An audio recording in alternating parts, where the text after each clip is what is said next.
কারো ক্যান্সার দেখে যদি এই দোয়াটা আপনি বিশ্বাসের সাথে পড়েন, জীবনে কোনোদিন ক্যান্সার রোগে আক্রান্ত হবেন না। অন্যের বিপদ যদি দেখেন, এটার জন্য একটা দোয়া আছে। অনেক সময় আমরা দেখি হাসপাতালে ক্যান্সারের 3rd স্টেজে চলে গেছে, লোকটা হ্যাংলা হয়ে চিকন হয়ে হায়রে কি কষ্ট পায়, দেখি না? বিষ্ণু বলে একটা দোয়া যদি কেউ অন্যের কোনো বিপদ দেখে পড়ে, ওই বিপদ তার জীবনে কখনো আসবে না। শুনবেন? শোনার আগ্রহ আছে? অনেক সময় হয় যে আমরা মহাসড়ক দিয়ে যখন চড়ি, দুর্ঘটনায়, আইরে আল্লাহ, দুর্ঘটনায় মানুষের মাথা একদিকে, দেহ আরেকদিকে, ব্লিডিং, এরকম হয় না? আল্লাহ তুমি হেফাজত করো। বিশ্বনবী বলেন এই দুর্ঘটনা দেখে কেউ যদি এই দোয়াটা পড়ে, তার জীবনে সে কোনোদিন এরকম অ্যাক্সিডেন্টের সম্মুখীন হবে না। শুনবেন?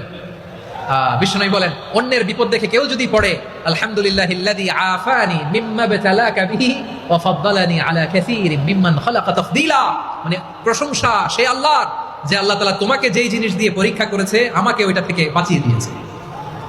তোমাকে আল্লাহ যেই বিপদে ফেলে